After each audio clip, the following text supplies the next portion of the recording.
Hi നമസ്കാരം, സ്വാഗതം, welcome back ഏവർക്കും ഒരിക്കൽ കൂടി. ഞാൻ സെൽവരാജ്. എല്ലാവരും ഏറ്റവും കൂടുതൽ ഉപയോഗിക്കുന്ന പദങ്ങളിലൊന്ന്, ഇംഗ്ലീഷ് വാക്കുകളിൽ ഒന്ന് എന്ന് വേണമെങ്കിൽ പറയാം, സ്മാർട്ട്. ഇപ്പം തൊട്ടടുത്ത് നിൽക്കുന്ന ഒരാൾ എന്തെങ്കിലും ചെയ്തു കഴിഞ്ഞാൽ, അല്ലെങ്കിൽ നമ്മുടെ അടുത്തുള്ള ഒരു കുട്ടി എന്തെങ്കിലും നമ്മൾ പറയും വെരി സ്മാർട്ട് എന്ന് പറയും, അല്ലേ? അപ്പം ആരെ കണ്ടാലും നമ്മൾ വിചാരിക്കുന്ന രീതിയിലല്ലാതെ മറ്റൊരു രീതിയിൽ കുറച്ചുകൂടി ഒരു ലെവൽ കൂടി പ്രവർത്തിക്കുകയാണെങ്കിൽ നമുക്ക് വളരെ ഇഷ്ടപ്പെടുന്ന ഒരു രീതിയിൽ പ്രവർത്തിക്കുന്ന വ്യക്തികളെ നമ്മൾ എപ്പോഴും പറയുന്നത് വെരി സ്മാർട്ട് എന്ന് പറയും, അല്ലെ? സ്മാർട്ട് കിഡാണ്, സ്മാർട്ട് ചൈൽഡ് ആണ്. ഇപ്പൊ സ്കൂളിൽ ചെന്ന ടീച്ചേഴ്സ് ചിലപ്പം പറയും, ഓ മോള് നല്ല സ്മാർട്ടാണ് കേട്ടാ എന്ന് പറയും, അല്ലെങ്കിൽ മകൻ നല്ല സ്മാർട്ടാണ് കേട്ടോ, നിങ്ങൾ വളരെ ലക്കിയാണ് എന്നൊക്കെ പറയും. അല്ലെങ്കിൽ ചിലപ്പോൾ നമ്മുടെ സുഹൃത്തുക്കൾ, ഡോ ഇയാളുടെ മോൻ ഭയങ്കര സ്മാർട്ടാണ്ടാ എന്ന് പറയും, അല്ലേ? ഇങ്ങനെയൊക്കെ പറയുന്ന പല രീതിയിൽ നമ്മൾ കേട്ടിട്ടുണ്ട്, സ്മാർട്ട് സ്മാർട്ട് സ്മാർട്ട്. ഇത് വളരെ ഇമ്പോർട്ടൻ്റ് ആണ് നമ്മുടെ സ്വന്തം കരിയർ രൂപപ്പെടുത്തുന്നതിലും. നമ്മൾ പല തീരുമാനങ്ങൾ എടുക്കുമ്പോഴും നമ്മുടെ ചില നിമിഷങ്ങളുണ്ട്, അല്ല ഒരു ക്രിട്ടിക്കൽ ആയിട്ടുള്ള ചില സമയങ്ങളുണ്ട്. ആ സമയങ്ങളിൽ നമ്മൾ ചില തീരുമാനങ്ങൾ എടുക്കണം. ആ തീരുമാനം തെറ്റായാലും ശരിയായാലും നമ്മൾ എടുക്കുന്ന തീരുമാനമായിരിക്കും. അപ്പൊ അതിന് സമയം അനുവദിക്കുന്ന അവസരങ്ങളിൽ തീരുമാനങ്ങൾ എടുക്കുമ്പോൾ നമ്മൾ എപ്പോഴും മനസ്സിൽ വെക്കേണ്ട ഒരു ഇംഗ്ലീഷ് വേർഡാണ് എന്ത്? സ്മാർട്ട്. ഡിസിഷൻ സ്മാർട്ട് ആയിരിക്കണം. അപ്പൊ ഈ സ്മാർട്ട് എന്ന് പറയുന്ന വാക്കിന്റെ അർത്ഥമൊക്കെ എല്ലാവർക്കും അറിയാം. പക്ഷെ ഇവിടെ നമ്മൾ ഉപയോഗിക്കുന്നത് ഈ സ്മാർട്ടിനെ നമുക്കൊരു ആക്രോനിം ആയിട്ട് ഉപയോഗിക്കാം. എന്ന് വെച്ചാൽ അപ്പൊ അതെന്താണ് എന്ന് ചോദിച്ചാൽ, വിബ്ജിയോർ എന്ന് പറയുന്ന വാക്ക് കേട്ടിട്ടുണ്ടാവും, അല്ലെ? പലരും വിബ്ജിയോർ എന്ന് പറയുന്ന വാക്ക് കേട്ടിട്ടുണ്ടാവും. മഴവില്ലിന്റെ 7 നിറങ്ങളെ നമ്മൾ പെട്ടെന്ന് ഓർത്തിരിക്കാൻ വേണ്ടി സ്കൂളുകളിലൊക്കെ നമ്മൾ എപ്പോഴും പറയുന്ന, ടീച്ചേഴ്സ് ആണെങ്കിലും പറഞ്ഞു കൊടുക്കുന്നതാണ് വിബ്ജിയോർ എന്ന്. വിബ്ജിയോർ എന്ന് പറഞ്ഞു കഴിഞ്ഞാൽ ഇമ്മീഡിയറ്റ് ആയിട്ട് കുട്ടികൾ എന്താണ് അതിന്റെ ഓരോ വാക്കും എന്താണ് മീൻ ചെയ്യുന്നത് എന്ന് എഴുതി വെക്കാറുണ്ട്. അതുപോലെ നമുക്ക് ഉപയോഗിക്കുന്ന ഒരു വാക്കാണ് ശരിക്കും പറഞ്ഞാൽ സ്മാർട്ട് എന്ന് പറയുന്നത്. അപ്പോൾ ഈ സ്മാർട്ടിൽ ഓരോ ലെറ്റേഴ്സിന്റെ അത് എന്താണ് മീൻ ചെയ്യുന്നത്, ഡിസിഷൻ മേക്കിങ്ങിൽ അതെന്താണ് മീൻ ചെയ്യുന്നത് എന്നൊന്ന് അറിഞ്ഞിരുന്നാൽ തീർച്ചയായിട്ടും ഉപകരിക്കുന്നതാണ് എന്ന് എനിക്ക് തോന്നുന്നു. അതുപോലെ തന്നെയാവട്ടെ നിങ്ങളുടെ പ്രതീക്ഷയും എന്ന് പറഞ്ഞതുകൊണ്ട് ഞാൻ സ്മാർട്ടിനെ ഒന്ന് എന്താണ് നമുക്ക് വെട്ടിമുറിച്ച് ഓരോരോ പീസുകളായിട്ട് എന്താ പറയുക, 5 കഷണങ്ങളായിട്ടൊന്ന് മാറ്റി നോക്കാം. ആ ഓരോ കഷണത്തിനും ഒരു മീനിങ് ഉണ്ട്. അതെന്താണ്? അതാണ് നമ്മൾ ചിന്തിക്കേണ്ടത് നമ്മുടെ ഡിസിഷൻ മേക്കിങ്ങിൽ, അല്ലെങ്കിൽ പ്രത്യേകിച്ചും നമ്മുടെ കരിയറിൽ, അല്ലെങ്കിൽ നമ്മൾ ഏതെങ്കിലും അത്തരം ഒരു തീരുമാനങ്ങൾ എടുക്കുമ്പോൾ നമ്മളൊന്ന് ചിന്തിക്കേണ്ടതായിരിക്കണം. എത്ര സ്മാർട്ടായിട്ട് ചിന്തിച്ചാലും ചിലപ്പോൾ നമുക്ക് തെറ്റുകൾ പറ്റും. പക്ഷേ അത് ഒരു തെറ്റായിട്ട് എടുക്കണ്ട. തീർച്ചയായിട്ടും എല്ലാ കാര്യങ്ങളും നമ്മുടെ ഭാഗത്തു നിന്ന് എന്താണ് അനുകൂലമാണെങ്കിൽ പോലും നമ്മൾ കൺട്രോൾ ചെയ്യാത്ത, നമ്മളുടെ അധീനതയിൽ വരാത്ത ചില കാര്യങ്ങളൊക്കെ ഉണ്ട്, അല്ലെ? അത്തരം കാര്യങ്ങളെ നമ്മൾ എന്താണ് എക്സ്റ്റേണൽ ആയിട്ട് വരുന്ന ചില സാഹചര്യങ്ങളാണ്. ആ സാഹചര്യങ്ങൾ കൂടി ഒപ്പം നിന്നാൽ മാത്രമാണ് നമ്മുടെ തീരുമാനം കറക്റ്റ് ആയിരിക്കുകയുള്ളൂ, അല്ലെങ്കിൽ നമ്മൾ ഉദ്ദേശിക്കുന്ന രീതിയിൽ കാര്യങ്ങൾ മുന്നോട്ട് പോകുകയുള്ളൂ. എങ്കിലും നമുക്കെടുക്കാവുന്ന തീരുമാനങ്ങൾ, നമുക്ക് ഓരോരുത്തർക്കും നമ്മുടെ കഴിവുകൾ അനുസരിച്ചെടുക്കുന്ന ഡിസിഷൻസിൽ നമുക്ക് സ്മാർട്ട് ആകാം. ആ സ്മാർട്ട് എന്താണ് ഒന്ന് പറയാം. ആ 5 കഷ്ണങ്ങളാണ്, അല്ലെ? അത് 5ആയിട്ട് സ്പ്ലിറ്റ് ചെയ്തു. ഫസ്റ്റ് ലെറ്റർ എന്ന് പറയുന്ന സ്മാർട്ട് എന്ന ആ ഒരു വാക്കിലെ ഫസ്റ്റ് ലെറ്റർ എന്ന് പറയുന്നത് യെസ് ആണ്. യെസ് മീൻസ് സ്പെസിഫിക് ആണ്. എന്ന് വെച്ചാൽ എടുക്കുന്ന കാര്യം വളരെ സ്പെസിഫിക് ആയിരിക്കണം. അതായത് ചിലർ കണ്ടിട്ട് ചെല്ലുന്നിടത്ത് എല്ലായിടത്തും എല്ലാ കാര്യങ്ങളിലും ചെന്ന് ചാടും, അവസാനം അവരെങ്ങും ഒന്നും നേടാറില്ല. പണ്ട് പറഞ്ഞിട്ടുണ്ട്, ഈ കിണറൊക്കെ കുഴിക്കുമ്പോൾ നമ്മൾ എന്താണ് പറയുക, ഒരിടം കുഴിക്കുക എന്നുള്ളതിൽ കവിഞ്ഞ് ഒന്ന് കുറച്ച് ചെയ്തു, അത് കഴിഞ്ഞിട്ട് മറ്റൊരു കാര്യം ചെയ്യും. ഇങ്ങനെ എല്ലായിടത്തും പോയിട്ട് പല കാര്യങ്ങൾ ചെയ്യും. അവസാനം എങ്ങും എത്താത്ത ഒരു അവസ്ഥയിലേക്ക് നമ്മൾ എത്താറുണ്ട്. സോ അവിടെയാണ് നമ്മൾ വളരെ സ്പെസിഫിക് ആകുക എന്ന് പറയുന്നത്. നമ്മൾ അറിയണം, കറക്റ്റായിട്ട് അറിയണം, ഇത് എന്നെ കൊണ്ട് സാധിക്കുന്നതാണ് എന്ന് അറിഞ്ഞു കഴിഞ്ഞാൽ തീർച്ചയായിട്ടും അതങ്ങ് ചെയ്യണം. സോ ഒരു ലിസ്റ്റ് ഓഫ് കാര്യങ്ങളുണ്ടെങ്കിൽ അതിൽ വളരെ സ്പെസിഫിക് ആയിട്ടുള്ള ഒരു കാര്യമായിരിക്കണം നമ്മൾ തീരുമാനിച്ചെടുക്കേണ്ടത്. അത് തെറ്റോ ശരിയോ ആകട്ടെ, പക്ഷെ നമുക്ക് ചെയ്യാൻ കഴിയുന്നതാണ്. സോ ദ സെക്കൻഡ് ലെറ്റർ എന്ന് പറയുന്നത് എം ആണ്, വിച്ച് ഈസ് മെഷറബിൾ ആണ്. മെഷർ ചെയ്യാൻ കഴിയണം എന്ന് വെച്ചാൽ ഒരു പാത്രം എടുത്ത്, അല്ലെങ്കിൽ ഒരു അളവ് പാത്രം എടുത്ത് തൂക്കി നോക്കുക എന്നുള്ളതല്ല. നമുക്ക് നമ്മുടെ മുന്നിൽ ഇങ്ങനെ അതിനെ കാണാൻ കഴിയണം. അതിന്റെ ഓരോ സ്റ്റേജസും അതിങ്ങനെ നടന്നുകൊണ്ടിരിക്കുമ്പോൾ അതിന്റെ ഓരോ സ്റ്റേജസും നമുക്ക് അനുഭവിച്ചറിയാൻ കഴിയുന്നതായിരിക്കണം. മുന്നിൽ കണ്ട് അതിങ്ങനെ നമുക്ക് അങ്ങനെ ഏതെങ്കിലും രീതിയിൽ നമുക്കതിനെ മെഷർ ചെയ്തെടുക്കാൻ പറ്റും. നമുക്ക് അനുഭവിച്ചറിയാൻ, എക്സ്പീരിയൻസ് ചെയ്യാൻ കഴിയുന്നതായിരിക്കണം. So that is a second letter, that is M, which is measurable ആണ്. And the third letter means A ആണ്. ഇവിടെ എന്തായിരിക്കണം? എ, ആക്ഷനബിൾ, അതർവൈസ് അച്ചീവബിൾ എന്ന് പറയും. ആക്ഷൻ എന്ന് പറഞ്ഞാൽ നമുക്കറിയാം പ്രവൃത്തിയാണ്, അല്ലേ?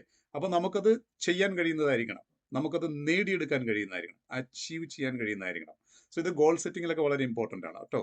അപ്പം നമുക്ക് അച്ചീവ് ചെയ്യാൻ കഴിയണം, അല്ലെങ്കിൽ നമുക്കത് പ്രവർത്തിക്കാൻ കഴിയണം. നമുക്ക് പറ്റുന്ന കാര്യങ്ങളെ നമുക്ക് ചെയ്യാൻ പറ്റുള്ളൂ. നമ്മളുടെ ഒരു വ്യക്തി എന്ന രീതിയിൽ ഓരോ വ്യക്തിയും ഒരു എന്താ പറയുക, കുറേ കഴിവുകളുടെ ഒരു കൂട്ടമാണ് അല്ലെ.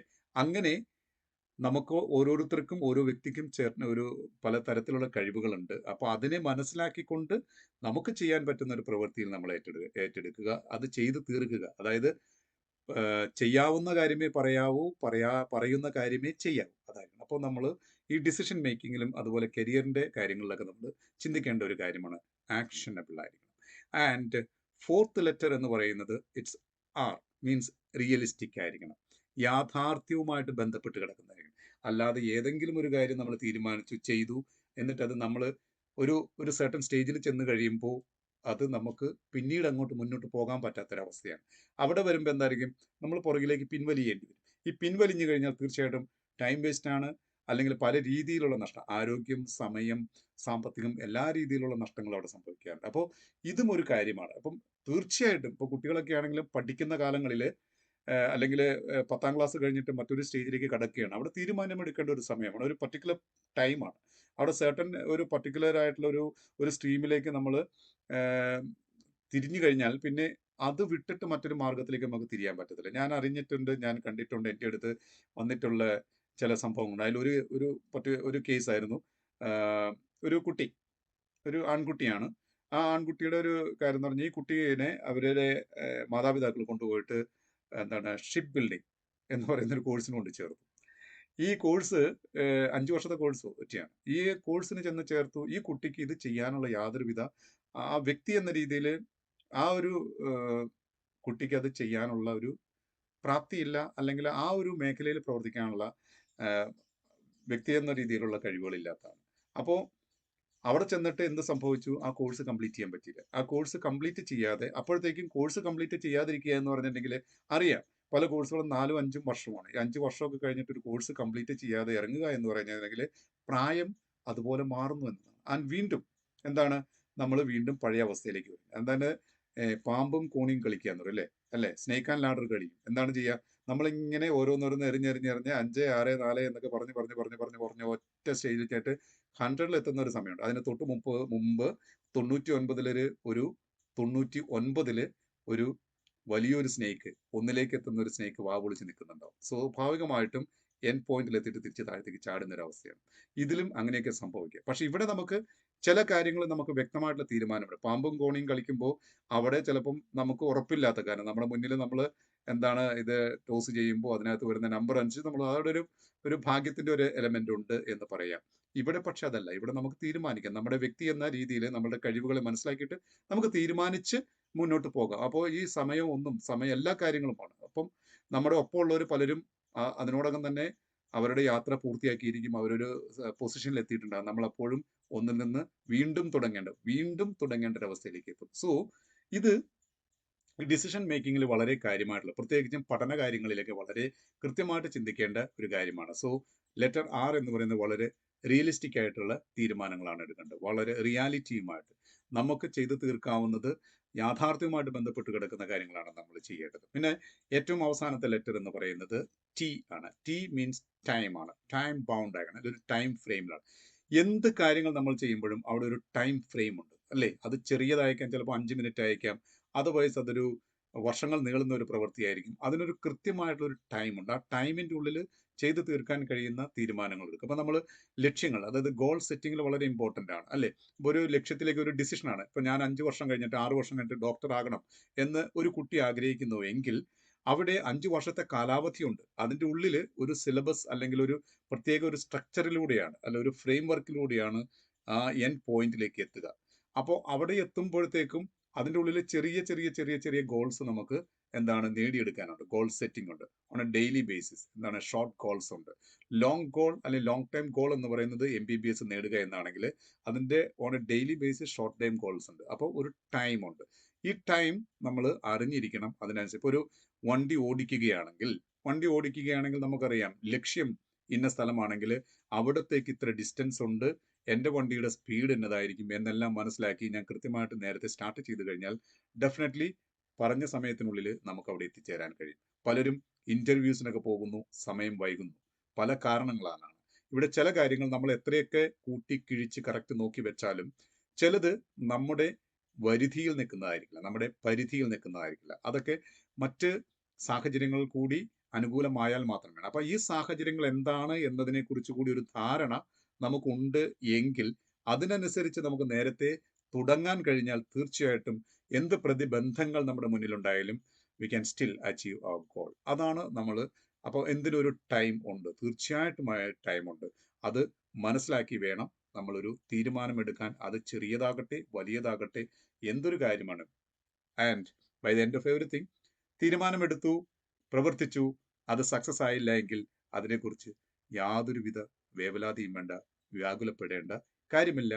നമുക്കറിയാവുന്ന രീതിയിൽ നമ്മൾ പ്രവർത്തിച്ചു, ലക്ഷ്യമെത്തിയില്ല, അത് നമ്മുടെ സ്വയം തെറ്റുകൾ കൊണ്ടാകണമെന്ന് അല്ലാത്തിടത്തോളം കാലം നമുക്ക് അതിനെക്കുറിച്ച് ഒരു സങ്കടത്തിന്റെയും ആവശ്യമില്ല. സോ ഇതാണ് സ്മാർട്ട് ആയിരിക്കുക എന്ന് പറയുന്നത്. നമ്മളെപ്പോഴും സ്മാർട്ട് ആയിരിക്കുക.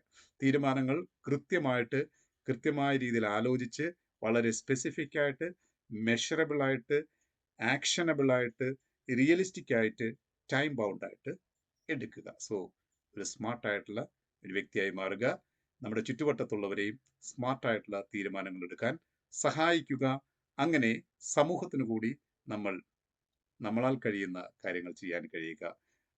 അതാണ് ഏതൊരു വ്യക്തിയും ചെയ്യേണ്ടത്. നമ്മൾ ചെയ്യുന്ന ഓരോ പ്രവൃത്തിയുടെ ഒരു പ്രതിഫലനം, അതിൻ്റെ ഒരു ചെറിയ ഭാഗം സമൂഹത്തിനുള്ളതാണ്. ഏത് രീതിയിലാണെങ്കിലും, ഞാൻ പറഞ്ഞല്ലോ ഡയറക്റ്റായിട്ട് ചെയ്യണമെന്നില്ല, പക്ഷെ എന്ത് രീതിയിലാണ് ഇപ്പോൾ ഓരോ പ്രവൃത്തിയും അല്ലേ പല രീതിയിൽ ചെയ്യണം. അതെല്ലാം തന്നെ ഒന്നുകിൽ അല്ലെങ്കിൽ മറ്റൊരു രീതിയിൽ സമൂഹത്തിന് കൂടി ഉപകരിക്കുന്നു എന്ന് വന്നാൽ നമുക്ക് നമ്മളെ തന്നെ പറയാം, വളരെ അഭിമാനത്തോടു കൂടി പറയാം, ഞാനൊരു ഹ്യൂമൻ ബീയിങ് എന്നതിനേക്കാൾ ഉപരിയായിട്ട് ഞാനൊരു സോഷ്യൽ ബീയിങ് ആണ് എന്ന് പറയാം. അതാണ് എല്ലാവരും ആയിരിക്കേണ്ടത്.